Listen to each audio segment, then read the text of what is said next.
What's up, guys? Welcome to the Real Christian Show. My name is Ben Petch, and I'm your host. Guys, I'm really excited for today's episode because we have another interview. There's four formats of the show. We do uh, interviews every probably once a week, and we bring a lot of different people, politics, just about personal development, life, faith, and everything. And today's going to be one of those topics. Then we do Q&As. That's when you guys can submit your questions directly to my personal Instagram.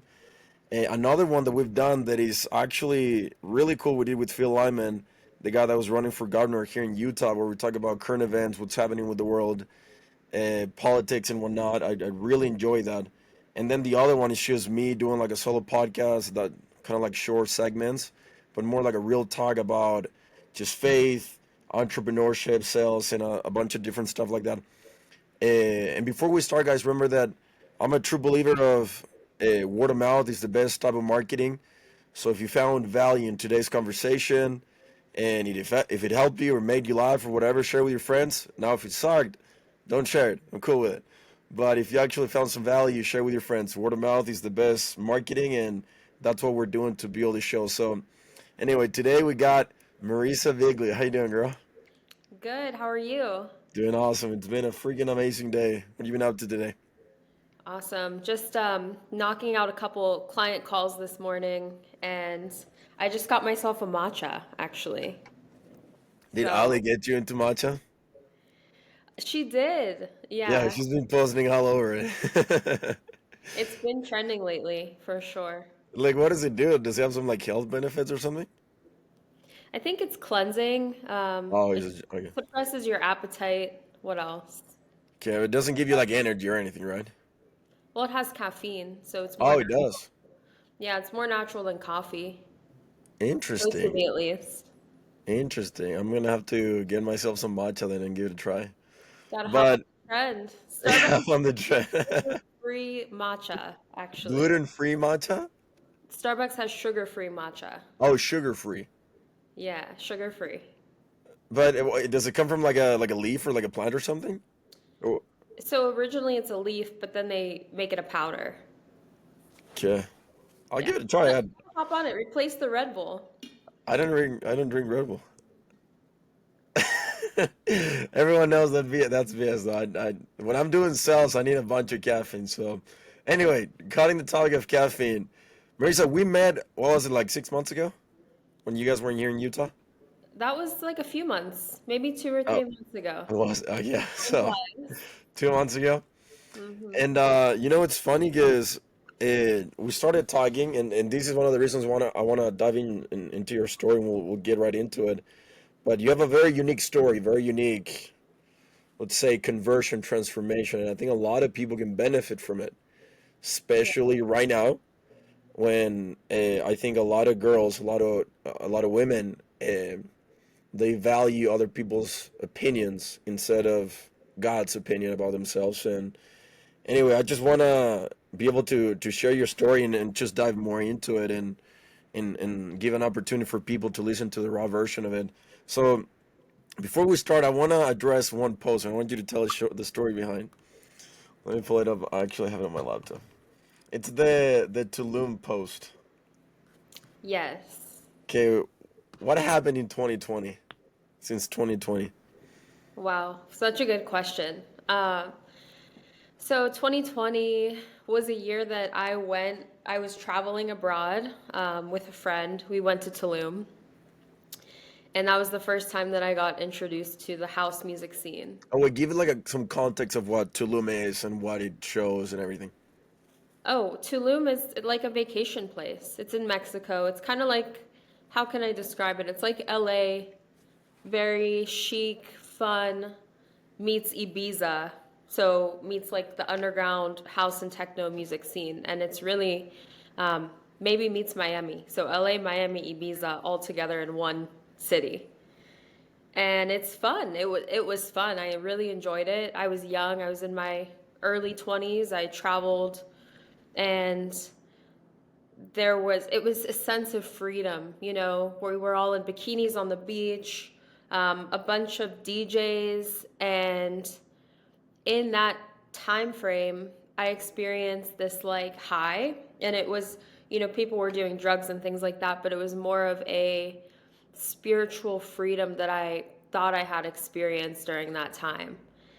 And ever since then, like years following that, I chased that kind of freedom that I had experienced. Can you, sorry to cut you off, but can you like dive deep into more that freedom that you're talking about, like not caring, just doing whatever you want type of thing, or what type of freedom are you talking about? So it felt like an energetic and spiritual freedom. And it was interesting. So I was actually saved when I was 21. So 2 years prior to going on that trip, I was saved and I put my faith in Jesus. But on that trip, I was living such a lukewarm lifestyle that I didn't feel full conviction. I was completely deceived and just having fun and being immature. So the freedom was spiritual freedom, right? Like, it's just a different type of energy from the music. And it felt good. And I later realized that that's literally the enemy's design. It's like imitation crab. So what the devil does is he comes in and he disguises as the angel of light. So he sent me a glimpse of what God looks like, but in a completely ungodly Fully. aspect. So it wasn't until like years after that. So after that, I chased the party scene. Um, Why did you get into it? Like, do you think you were feeling a void? You were kind of like I don't know what to do with my life. I would like something. Did you go through a breakup or something like that? And you're like, screw everything, and I'm gonna go and have fun. Like, what was the thing that like so triggered you going into those things? there was a lot of distraction for sure. Um, my life looked great on the outside. I had just moved across the country, started a life. I was in high ticket sales, making multi six figures, and just like living life in the fast lane. So Yeah. consciously, I wasn't really trying to run away from anything consciously, but subconsciously, of course. Like I was putting all my value in things of the world, and there there was no foundation. So I would have like moments of freedom and moments of fun, but then it would fall through and then it would be like, okay, what's next, right? Because the stability wasn't there. Okay. And then, so that was 2020. How long were you in that scenario or state or whatever for? So I would go and dabble in parties like 3 to 4 times a year. And Like big ones? yeah, like Like the music festivals, yeah. Giga set, yeah. Music, I like EDM, I really do, but I think there's a lot of, it's a very interesting environment. So the crazy thing about house music and EDM as a whole, and this is debatable, this is just like my personal spiritual take on it. I truly believe that for me, I removed all secular music, and I know that even if I listen to, even if there's no words, right? Like it's pretty obvious that rap music is not conducive to Christianity because of the words, but Yep. there's frequency in the beat and the energy of Yeah. the beat alone. So it has this like spiritual darkness, this when you listen to certain type of techno in particular, I think it stirs about pride and ego and lust within our spirit. And that's something that I experienced, so that's why I personally chose to cut it off completely. And then I just got more convicted over the years of every time I would show up in a scene, I knew that I didn't completely fit in there. I knew that I wasn't supposed to be in there. It was like trying to fit a square into a circle. And slowly, it wasn't until January of 2024 where I was actually at a party and God came to me and spoke to me and pulled me out of the scene, and then since then I never looked back. Did you cut all of your friends that were doing that stuff, or what'd you do with them? I did mainly. Yeah, I had to Mhm. go through a period of time where I removed a lot of people or I distanced myself and God removed them really. I have just another thought I need to write down before I forget. Because a Sure. lot of people they view us like God and keeping the commandments and all these things, kind of like a what's the word, like you lose your freedoms. But I think it's the complete opposite. It's like the same thing when it comes to like discipline. Discipline gives you freedom. Following God gives you freedom, like true freedom, not the freedom that the world gives you. So talk a little bit about that type of freedom, like the freedom that God gives you when you follow Him versus the freedom that the world gives you, which is just a feeling of probably just dopamine. Yeah. So, I mean, there's peace. When I really put my faith in Jesus, he offers a peace that is unshakable. And for years, I placed my value in whether it was being a good friend or being good in business or, being an attractive girl or what different things. But all of those things we're going to fall short no matter how perfect we try to be. And in that momentary moment of falling short, that's when it's like, okay, I thought I was good, but now I'm having an identity crisis. But when we put our faith in Jesus, there's no identity crisis. Mm, Like he's so yeah. unshakable that we put our faith in something that won't move. It's like Well, He doesn't change. he He's doesn't always the same. Yeah. he Were doesn't. you born like raised with those values? Would you say, or not really? So I was raised in a Catholic home, so very religious, very ritual. Go to church on Sundays, pray the rosary. I don't know if you're familiar with Yeah, I Catholic. was Catholic before. Like my parents were and stuff. I went to a private German Catholic school for 14 years, so I'm pretty familiar with all those things. That's awesome. Yeah, I went to private school too. So, Yeah, so it was basically religion based and not relationship based.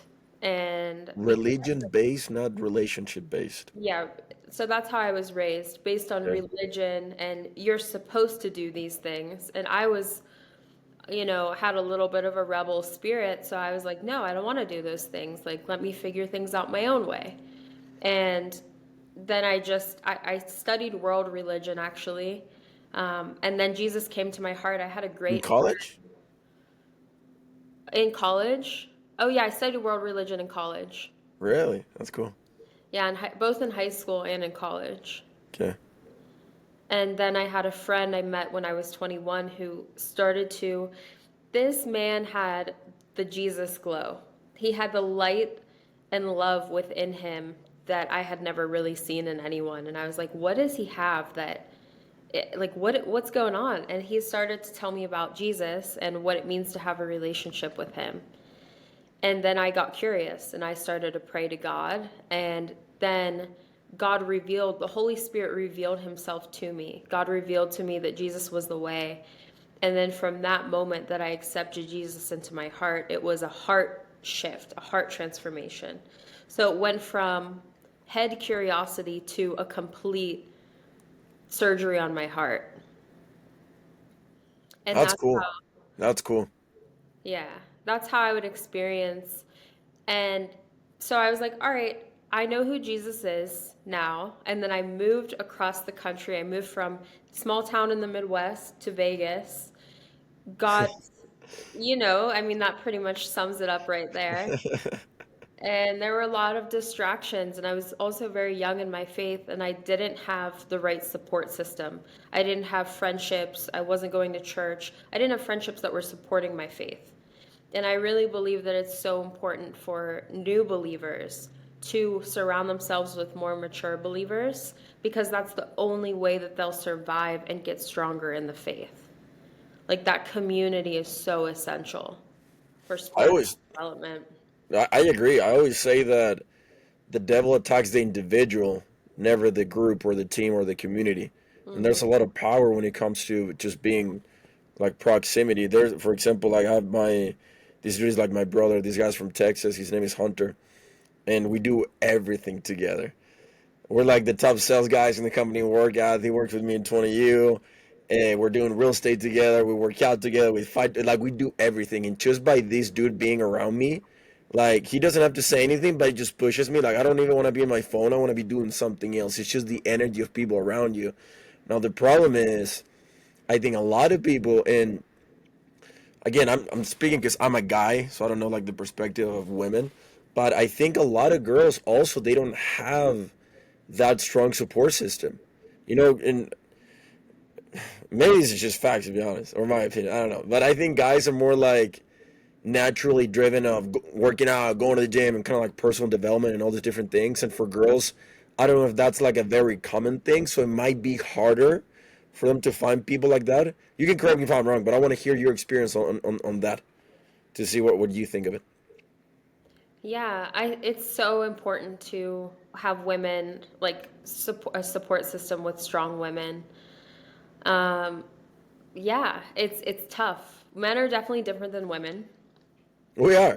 Men We're are very supposed to be different different. than women. Yeah, Yeah, yeah, but I have been able to find a strong support system and cultivate that community. We have a women's Bible study on Mondays that's been really supportive. We've had that for about a that's year great. now. Yeah, it's really nice. But it just takes some time, and I'll say, although it's not easy to find those people, when our heart's in the right place and when we really seek after things like God and personal development, God sends people in our path that are aligned with that. So let's take an example of someone, Marissa. So we got a let's say there's this girl and she's very God conscious of where she needs to be, what she needs to do, and everything, but she's just not there currently in life. She wants to, but hanging out with the wrong people, maybe doesn't know where to start, but is very aware that there's something that she needs to change. Where does she start? Reading the Bible. Why? Reading the Bible every single day because it's the word of God, and if we're in the word, he's actually trying to speak to us. And we need to read that in order to understand what he's saying, his language, how he sounds. It's a dangerous place to try to hear God just in our thoughts or in our spirit. And I'm not Fully. saying it's impossible, but it's something that we get to constantly test that, compare that to the Bible, and make sure it's really aligned with God's truth. Do you think a And lot of people take for granted that book? oh, for sure. I did for seven consecutive years. I did. And there was a time period, I want to circle back to rules versus like the freedom, right? For a second. So in my walk with God, I was in that position that you just described. And there were certain things that I was like, okay, I love God, like I love you, Jesus, but I that seems a little extreme. Or you know what I mean? Like I could never do that. That's too much, right? And then when I started to read his word and get to know him on a personal basis and literally like reading the Bible every day allowed me to not only get the conviction because the Bible cuts us like a sword. It convicted my spirit and straightened my paths and my ways. And it made me want to straighten my ways because I understood God's love.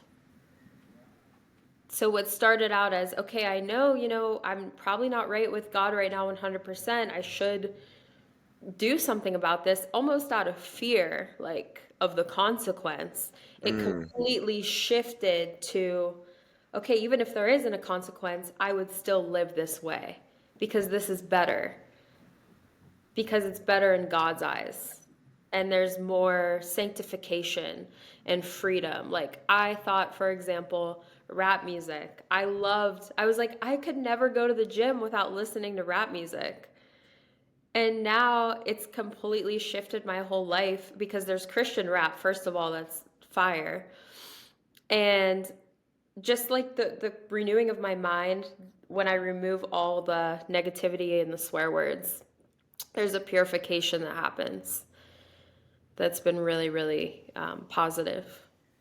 Well, it's crazy that and this happened to me the same thing. I don't think we value words uh, and give them the importance that they have and how they can influence because words carry their energy and they carry a frequency and a vibration and that influences in what we think, what we see, how we speak, how we act, how we dress, how we feel, literally everything. Um, I had you were talking. Oh yeah, let me just write it here before I forget. Because I'm like having all these thoughts, and I'm like, I need to write them down. If I freaking forget. I'm ADD pretty bad. ADD, yeah. Oh, fully. It's actually I drank this thing called Red Dawn in Oklahoma. I don't know what the heck it had, but it has some like things that help the brain just function better, and I have never felt more like myself. And that's when I realized, oh crap, I have a problem because maybe I should feel like this more often. But Mm. I was gonna ask you when it comes to girls, like women, what do you think is the biggest either the struggle or things that women are working through right now that they need to overcome, like the biggest thing, the biggest struggle women face right now in our society in this modern time. Community, not having a strong community. And I would say what's needed most is powerful father and mother figures. Okay. Yeah. Because I mean, for me, everything I see in society right now, like everything that's going on with families, politics, the world, and everything, I always blame men. Because we said in the beginning, we're different, and women have a role, men they have another role, and I truly believe a part of the role of guys is to provide, to protect, and to lead. And if society is messing up or families or whatever, who's there to blame is the leader, and it's usually the guy not showing up or anything. So I was just curious to see what you think of women and their role and what's the struggle that they're going through. Communities one. Do you think is there anything else but just like having the right people, just community, or what? I think there's a lot of brokenness in the generational, like generationally. There's a lot of Brokenness. brokenness. There's a lot of generational trauma, generational curses, a lot of rebellion happening.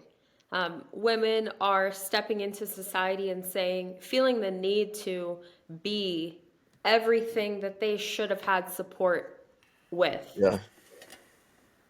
you know? So it's different. Back in the traditionally, you have this community where the men are hunters and protectors and they keep Yeah. the women safe. They keep the women safe at home. And now there's so much brokenness, there's fatherlessness. Now we have these guys playing Fortnite and a bunch of different Yeah, things. there's a lot of that. So then women step up to the plate and then they step fully into their masculine and like, okay, now I have to do XYZ now because nobody else is going to do it for me. So I want to encourage the women too, because, like, for example, I'm single. I'm in a position where I'm fully supporting myself financially. And I've also stepped into a place of being completely in my feminine and completely feeling safe. And that comes through healing and really letting God, the Father, heal my father wound. How did you break your cycles? How did you overcome it? Because I remember you told me a little bit about your story, the way you were raised, your childhood, and everything. And I think there's a lot of people that they're not willing to face their trauma, Hmm. baggage, whatever you want to call it, their demons, and they just hide it and hide it. And then all comes out when you're older, and then you pass it on to your kids, to relationships, to friends, to your family. And I don't think that's fair at all. I think each individual person, guy or girl, it doesn't matter, they need to take accountability of, what, everything's my responsibility and I have a choice to make. And there's a lot of things that the way I was raised, or financial limitations, or limiting beliefs, or faith, or my relationship with my dad or my mom, or people screwing me over or abuse or whatever, but I need to fix it. How Hmm. did you overcome those things? So the simple answer is always going to be God.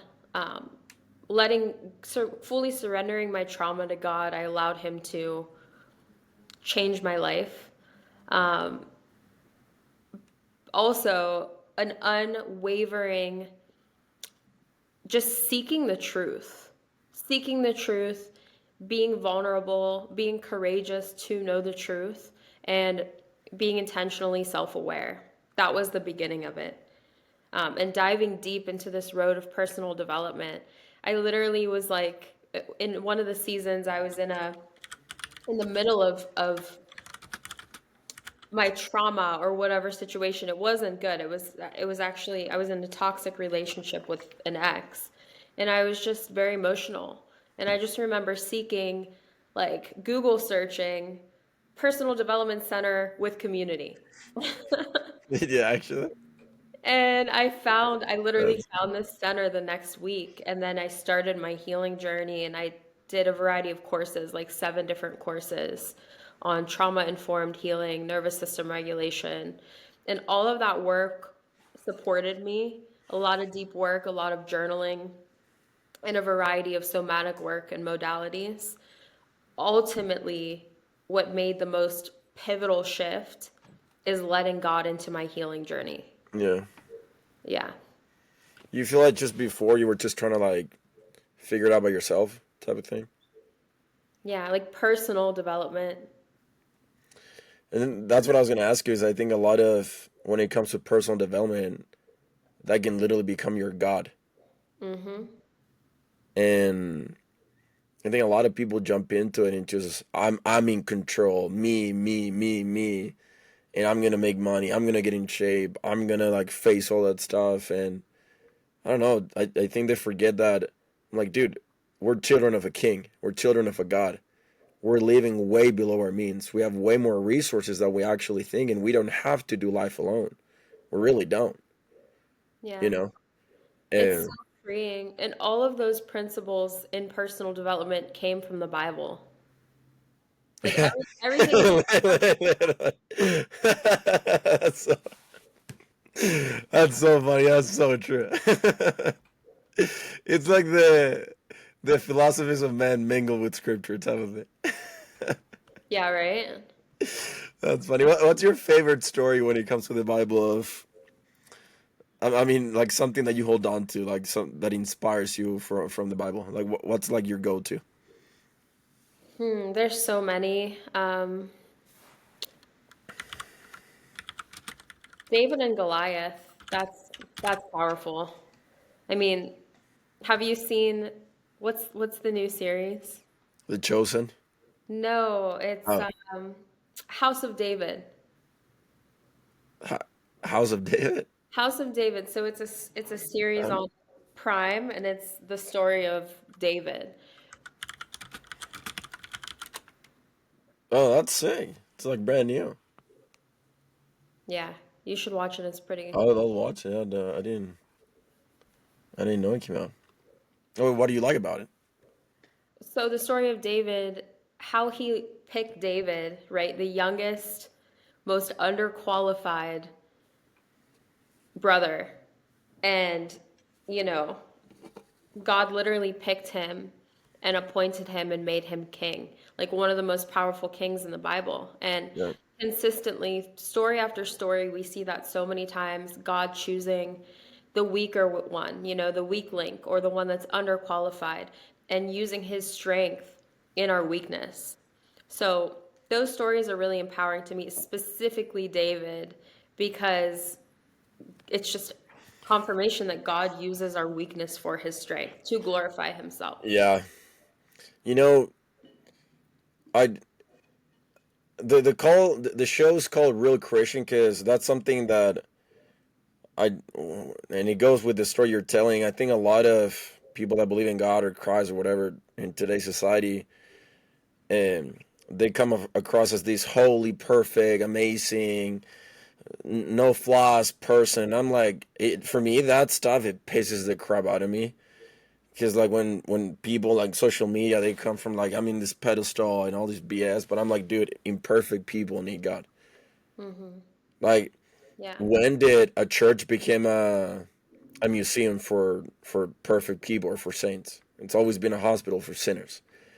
And I think a lot of people they use faith or Christianity or whatever just to like make it a competition or to see who's more holy the person right now. I'm like, dude, like that stuff, it just bothers me a lot because Mm-hmm. it's just I think it puts people away from God, and I can relate to because I'm filled with flaws and imperfections and things I'm working on. And I mean, you visited Utah like one time, right? Just that one time, or more than that? I've been there a few times. Yeah. Okay. But for me, like I've seen that firsthand because I'm like I've made so many mistakes, and I don't care like hiding it or like just showing the true me instead of like pretending that I'm this holy perfect guy. I don't really mind, Mm-hmm. and I get judged all the time, and I'm like, guys, like I'm a human guy. Like that's the purpose of the gospel and Christ and repentance is that I can change. You Yeah. know. So I don't know. I was just piggyback going back and forth with what you were saying about the story with David. Yeah. Um, There's always going to be judgment, no matter what you do. There's always going to be people that are going to be impacted by it and people that are going to receive it poorly, right? And pride is interesting because there's people, religious people, who basically put a bad rep on Christ, right? yeah, literally. But it's so important because pride's our number one sin. So to work on ourselves to understand that, hey, you and I and every other single person in this world has an issue with pride, right? And the moment that we think that we don't is the moment that we're in the most jeopardy, because that's what the enemy wants us to believe, right? Is that, oh no, you're okay, you're perfect, you're sanctified. The moment that we think we're holy is the moment that we lose our need for Jesus. Literally. Literally. What do you think? Just wrote it down. What do you think it means to be a Christian for Mm. you? To What does be a that entail? Christian is first to fully accept and put my faith in Jesus as God, to believe that Jesus Christ died for our sins, and that he was God reincarnated in the flesh. Like Jesus is Lord. That's one. And after that belief, to then make our path straight and follow him. And after that moment of receiving him into our heart, say, all right, God, now make me more like you. And then every day after that, we take up our cross. And that's really what it means to be a Christian, is to take up our cross every single day. The Christian life is not one of comfort. It's one of peace. There's peace and there's fruit and there's joy. But comfort is the last thing that I feel as a Christian. Yeah. It's way more comfortable to be of the world. Yeah. And I think a lot of it comes down to service. Like if I can put one award into everything that he did in his life for 3 years, he just gave and he just gave and gave, and he was so selfless towards others. And yeah, obviously he spent a lot of time by being aligned and everything, but at the end of the day, he just took care of people. It was always about people. It was never about himself, and that's why he was judged so much. He's like, why are you hanging out with prostitutes and people that the thieves and all these different things, and healing people that are sick and whatnot. And I think we live in a world that has become so selfish and so centered. Like, why am I getting in return? What's in it for me and everything? And that's a hard lesson I had to learn last year. I truly believe for me in 2024, and I've talked about this all the time, is the time that I was chasing money, women, status, views, attention, my goals, what's in it for me, why am I going to get in return? And it wasn't until I lost literally everything and God reminded me, dude, it's never been about you. It's Mm-hmm. always been about, like, stop looking for these things and build my kingdom, and the stuff you want will come. Like everything that you need will be added. But seek my kingdom first. Like, just focus on your purpose, focus on people, focus on sharing your gifts and your talents and skills with the world, instead of thinking, what's in it for me? Mm-hmm. And I had like a huge awakening in December, and but that happens all the time because we get it. I think everyone is just like dating, college, social media. jobs, money, your body, freaking relate, like everything is, it's very self-centered. What do you think is something that someone can do to not fall into that?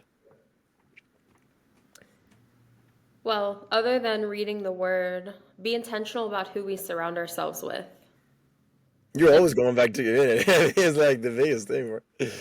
well, it is. It's I so agree. Yeah, yeah, it's true. so essential. Um, I mean, audit who we follow on social media.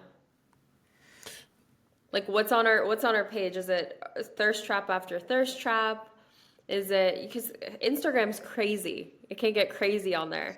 It's nuts. There's like It's porn not. everywhere, sexual stuff everywhere, and all these weird stuff. Yeah. What else? Completely remove secular music. What do you mean by secular music?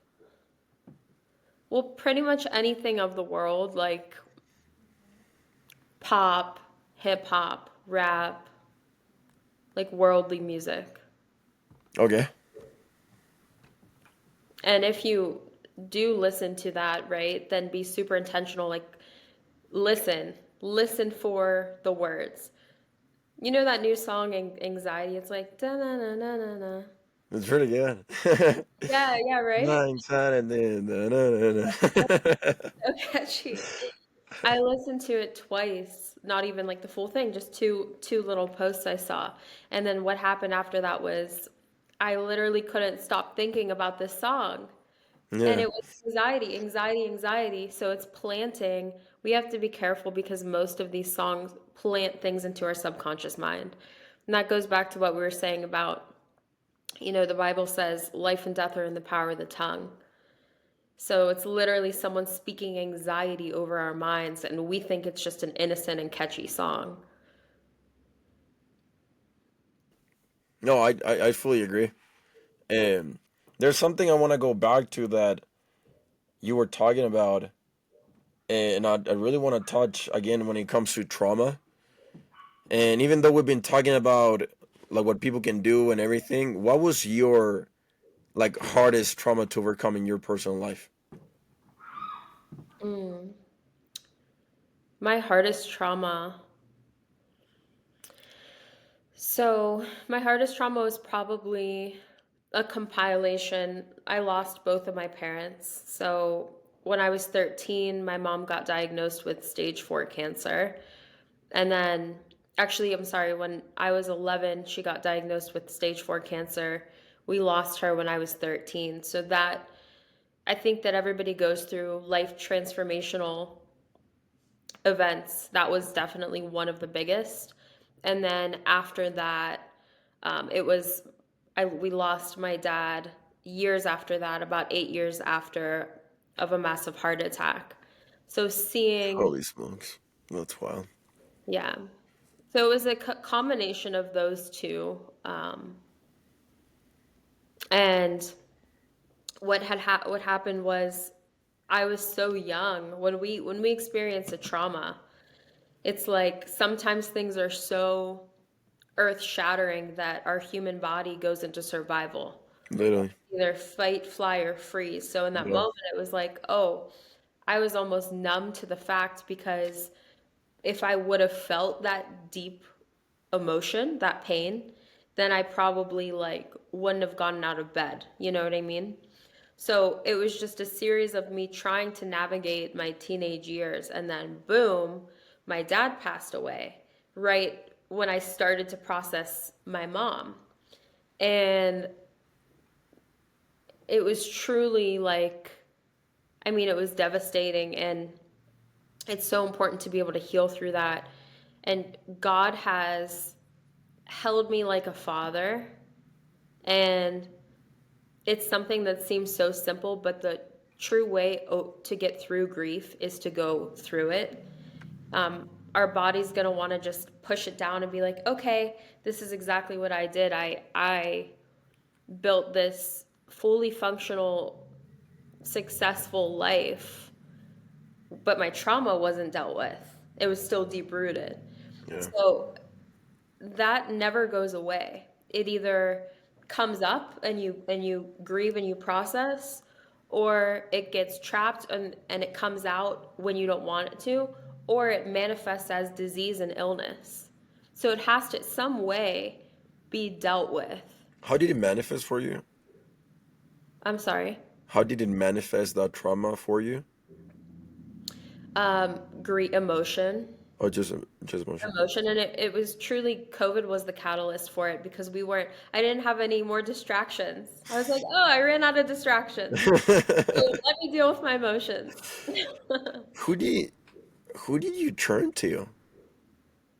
Did you have like any older sibling or like older friend or like some sort of like anybody that you can Yeah, yeah. like I don't know. Did you So have I any? did I did turn to God like when I needed him. And I turned to my aunts, my mom's sisters. Were a fantastic, they still are a phenomenal support system for me. That's awesome. Okay. Yeah. Do you have more siblings? I do. Yeah. I met them later in life. That's another story. Yeah, I remember you telling me a little bit about it. Yeah, that's rough. I think, I don't know. I think there's something when it comes to just pain that it sucks while you're going through it, but I think it's so needed Hmm. because at least for me, like I look back at my life and my past and whatnot, and the things that have truly hurt me and I've suffered the most. I'm like, dude, I wouldn't change that for anything. Like I'm so grateful because like I truly came to know him because of those things, and it was pain that was a catalyst for my change and my transformation in my life. And would you change anything about it? No. No. Mm-mm. What's the biggest lesson that that life experience gave you? Wow. Hmm. The power of God, surrendering to God and how he can actually heal us and how he can make us new, literally from the inside out. And the I think. Sorry, what? value of, you know, take advantage of every moment because we don't know how long we're going to have with somebody. Yeah, literally. Like the things that we think matter don't matter at all. At the end of the day, it's just family is the most important thing Why do you think people shy away from facing that? Like because it's the uncomfortable. It's terrifying. I mean, people are terrified.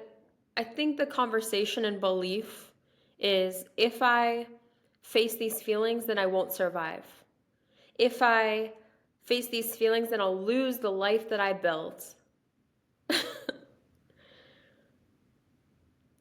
It's it's funny because one of my friends called me like a couple of years ago. I mean, like a couple of months ago, and he asked me, dude, I'm trying to find like something hard that I can do with my life. Like you've always done ultra marathons, fighting, and you always push yourself and your physical limits and whatnot. And I'm trying to find the next thing for me. And what do you think I should do? And I like stopped for a minute. And he just got a divorce. When we're talking, it's like a couple months away from that. And I asked him, dude, I think you should work on your emotions. And he's like, wait, what? And I'm like, no, like actually, dude, because at least for men, it's like very easy and natural for us to do all these hard things and freaking kill ourselves through physical pain and doing all these things. But I told him, you know what's the hardest thing I've done? It was truly facing my relationship with my dad and how that affected me. Like all this stuff that I've done physically, 50 milers, 100 milers, ultra marathons, Ironmans, and all the injuries I went through to just to do those things, those were a piece of cake compared to the emotional energy I had to put to yeah, go back to my like think about my life and all this stuff that I was dragging and I didn't notice. That it took me way more work to do that than the other thing. The other thing is just like piece of cake compared to the emotional energy I had to spend to sit down with my thoughts and with myself and go through every single memory and realize, I need to fix this and I need to stop this. yeah. And at least for men, I know that's a big thing. I don't know for women. I assume is more naturally inclined to do it. I don't know if I'm mistaken. You can correct me if I'm wrong, but I think you guys are way more in tune with that than we are. I think like men, they just shove it down their throat or just friggin' like in the bag and Yeah, it's more move. socially acceptable for women to be emotional. But men are equally as emotional beings. It's just Yeah, not accepted, like yeah, societally. yeah. Yeah. But yeah, I mean, Do you I've like seen. what What are you helped gonna you say? in that journey? What started your transformation? Oh, for me, it was just talking. Like growing up, I was very, very emotional, very sensitive, very, very soft, and I realized when I first moved to the United States, I'm like, okay, I want to become an athlete. I want to build this stuff and do all these goals and dreams and aspirations I have. Then I realized what it actually took, and I'm like, I need to become tougher. Like I'm such a little wuss. So I started going, and because I have I'm an extremist. I went to the other side of okay, I'm soft.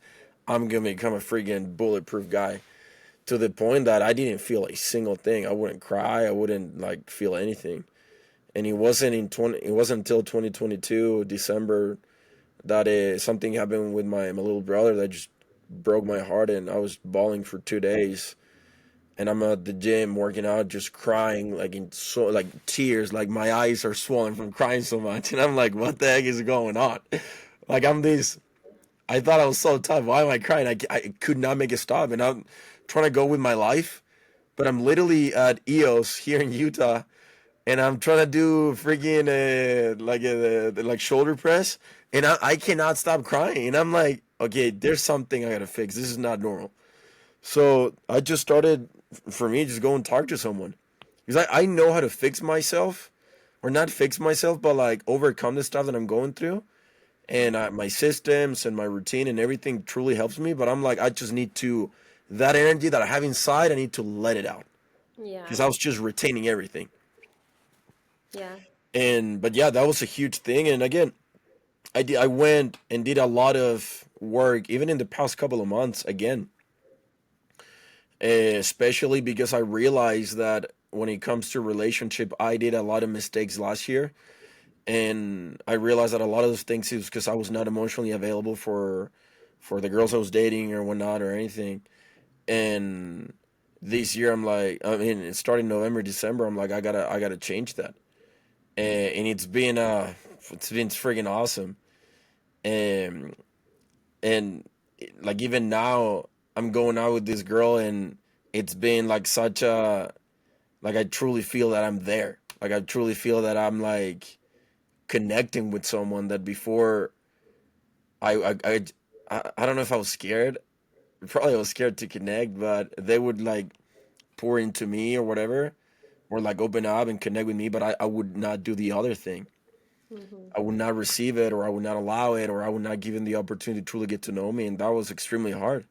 And I didn't notice until like December, January that I'm like, oh crap, I have that, and I got to change it. But a lot of it just came from like talking about it, you know. And I don't know. I feel like I just feel way better. Um, That's but again, for me also came of like I really want to get married. I wanna jump into that stage of my life, and I'm blessed that I'm the fifth of six, and all my siblings are married, that are older than me. And I'm like a sponge. I'm always absorbing information and observing people. So I started paying attention a lot to relationships and marriages and what I do want and what I don't want. And there's a lot of things when it comes to communication that I saw in men. I'm like, I do not want that. And I'm gonna fix it because I don't want that. So I'm gonna do the work necessary. And yeah, it's been awesome. It's been very uncomfortable, especially trusting in people, open up to people, like when I'm going through something, like learning how to talk and rely on others. But it has truly allowed me to connect, and I just feel way happier. Like my quality of my life just increased right away because I have nothing to prove, and I do know that I have people in my life that love me and care about me, and that I can rely on them. And I just realized that I don't have to do life alone. And even with God, I always thought it was like just God and me, and I'm like, no, that's a bad belief, because it's not supposed to always be like that. There's great people around us, and I think Tony Robbins said this, but the quality of your life is in direct correlation with the quality of your relationships. Mm-hmm. And if you're not vulnerable, you're never gonna be able to connect with someone. It's funny because my therapist told me that. She was like, Ben, you don't connect with people. And I'm like, what are you talking about? I do. And she's like, no, you don't. And I'm like debating. I'm like, what are you talking about? I do. What, you don't know me. I'm like going all defensive.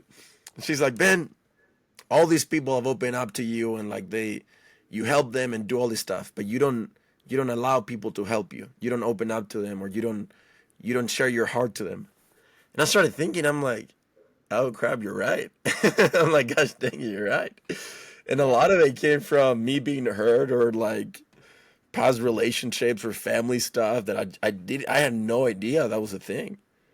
Yeah. But I just did it naturally and automatically. That's how my brain just was trying to survive. And I'm like, I don't want to survive anymore. I want to thrive. Like, I'm done of trying to survive. I'd really want to thrive in my relationships and the people around me. And that just, dude, it changed my whole life. Like, it really did. Eh, sorry, I went on a run for like 10 minutes right there. Yeah. Well, you saw what you wanted, and then you made the adjustments necessary to be on that path. Yeah. So I think a lot of the theme of what we've been talking about is personal growth and growth in general, spiritual growth, personal growth comes from being willing to be aware of what is really holding us back. And we do have a lot of things holding us back. We really do. And I don't know. I just feel like it's unfair. It's unfair to pass your baggage, your trauma onto other people. I remember a couple of years ago, I made that decision. I'm like, you know what? My dad didn't face his crap. My dad didn't face his own demons. Why? Hmm. Because his dad was an alcoholic. His dad would cheat on his mom. His dad would beat the crap out of these guys, and his dad was broke, poor, and that's what he was raised. And on Yeah. my mom's side, it was the same thing. My grandpa committed suicide when he was 42. He shot himself in front of his brother. And there's a lot of baggage that both of my mom and dad carried, that a lot of them, to be honest, they didn't, and obviously they didn't have the resources or the tools, or society wasn't like talking about or whatever. I don't know, but they didn't do the work. And I'm like, for me, a couple of years ago, I'm like, you know what? I'm gonna be the son that it ends with me, and everything starts with me too. And I'm not just talking about the emotional part of it, but I'm talking about, okay, my dad wasn't in shape, and my grandma, okay, I'm gonna be in shape. I'm gonna be strong. My dad was weak. I'm gonna be strong. Like limitation with money.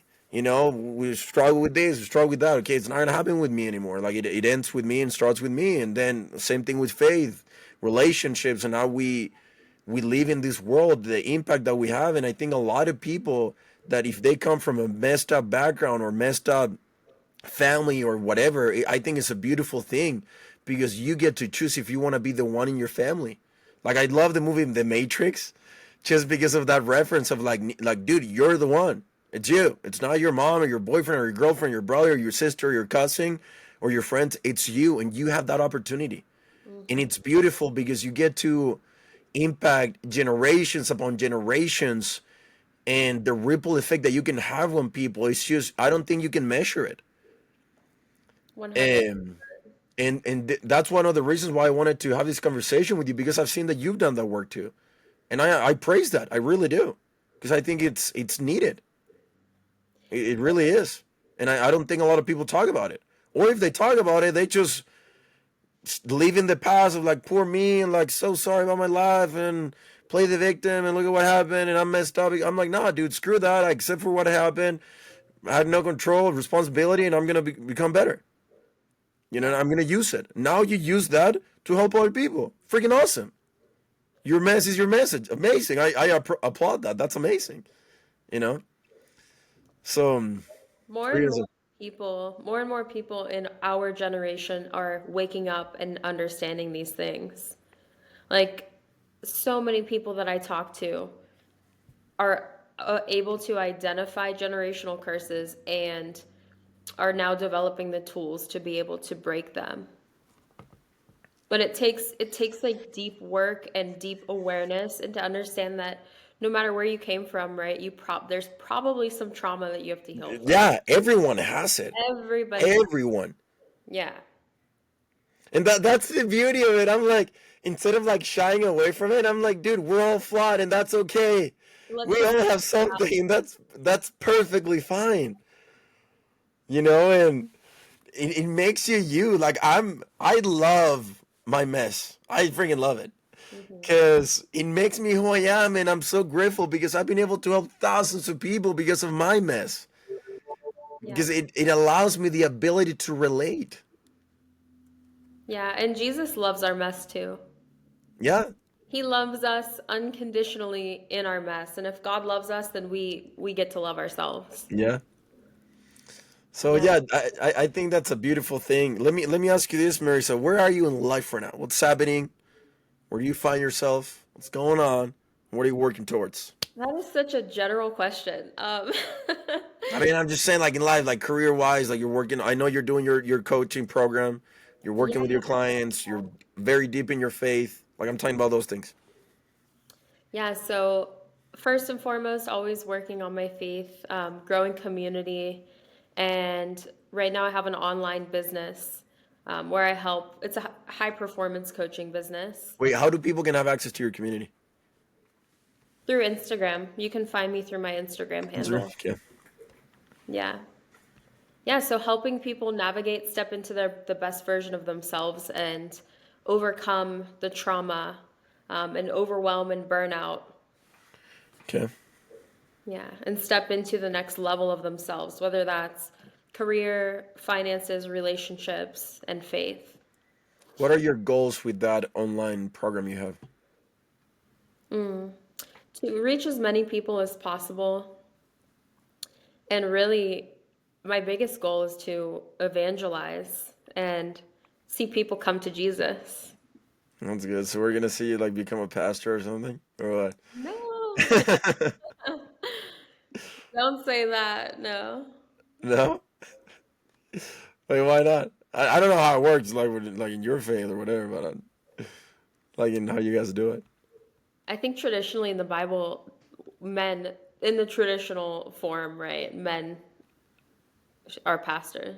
Oh wait, well, again, not pastors, but like doing some things. I always see on Instagram like girls like doing devotionals and stuff like that, and just like speaking and whatnot. Yeah, whatever God has planned. I'm just following his lead. That's good. That's good. Love that for you. That's awesome. Um, what's your final message, Marissa? If there's one key takeaway that people can take and apply from listening to you, your life, your story, your message, what would it be? Even though there's a lot of freaking nuggets on what you've shared today, but what would it be? Trust in God and the life that God has for you is beyond anything that you could dream up for yourself. So take the leap, put all of your faith in him, let go of anything that you think is serving you, that you're afraid that if you let it go, something bad will happen. I promise you nothing but amazing things will happen when you put your faith in Jesus. I freaking love that. And I've seen that in my life as well. So, guys, I do add my confirmation to what Marissa just said because I think God always gives us more than what we ask for. Mm. And the beautiful thing is that the biggest things that He gives us are they come from like off our radar screen, things that like we cannot even see in our vision. And it's cool because He works like miracles happen in the unlikely, unrealistic, unreasonable area, not in the reasonable, realistic, likely things to happen. And like that's literally where God works, and it's been amazing because at least for me, I've been able to see it in my life right now. but I think it happened also because I became more clean. I stopped doing a bunch of mistakes I was doing last year, Yeah. and I put him first again, not just by thoughts or by words, but truly by actions. You were gonna say something before we went, or Yeah, I agree. The sanctification, when we're walking in obedience, that's when he blesses us. He blesses us. He's so gracious that he blesses us even when we're being disobedient. But the true fruit and when we can hear his voice is when we're walking with him. it's crazy because I was thinking about that a couple weeks ago. I'm like, all right, these men created the world, created the universe, created me, gave me all these things, gave me my family, opportunities, and everything. So and he sent his son to die for me. So I'm already in debt. Like I was born in debt, like in everything. And Yeah. then the moment I keep the commandments or do right things, he blesses me right away. And then I was What? just thinking, say that again. No, like what? Like he's so gracious. And then yeah, and then I was thinking like, and dude, I have the guts to even complain or ask for more things when these men truly like the balance of what he gives me is here and like what I do in return is like literally down here. So I literally changed even the way I pray. I'm like, I'm gonna stop asking for things and I'm just gonna like appreciate my life and Yeah. truly show more gratitude because like this man has given me so much. And every time like I talk with him, it looked like a shopping list. I was like, hey, I want this, and I ask, and I'm like, no, I have it amazing now. I'm Yes. grateful now, and he changed my mindset fully in the last couple of weeks. Mm. And so anyway, it was just funny. So But true. anyway, That's when our prayers start out as I want versus okay, God, make me more like you. Thank you so yeah, much. yeah, Yeah. no, it's true. Are you in Vegas right now? Hmm. You are. What part? Summerlin, Oh, how far do you live away from LA? 6 minutes. Uh, so you guys are like really close. That's funny. Okay. Summer. Anyway, Where are you? what? You're in Utah, right? Yeah, I'm still in Lehigh, but I'm moving to St. George now in 2 weeks. Oh, nice. So I'm very hyped to go down there. I'm so excited. It's beautiful there. I freaking love St. George, and it was funny because God told me in December when I was like, God, I'm sick. I thought I was gonna be in St. George now. Like, what's the deal? And I opened a scripture, and it was literally him telling me like, I need you to go find someone before you leave. And I thought he was like, "Bro, I gotta get married before I go down. Like, what the heck?" So it was like completely caught me off guard. But I didn't get it until I met this guy in Texas, Hunter, and he's like, "Dude, I feel like I need to go with you." And I'm like, "Let's freaking go, bro!" And now we're going together. And now everything just opened just because we met and we started working together and opportunities and just it's just been awesome. I'm like very grateful. I'm Amen. super super grateful. So. Life is good. It's like that song. Have you heard that song? I think it's like God is good all the time. Yeah. And, and you're like, Benny Lion, yeah. anyway. And Marisa, I appreciate you for your time. I'll post your Instagram handle on the show so people can find you as well, connect with you, follow you, and jump on your community and check out your content and everything. But yeah, I really appreciate your time and hope Yeah, you have thanks a for having wonderful, beautiful day. you too. Okay, take care. See ya. Bye bye. Bye-bye.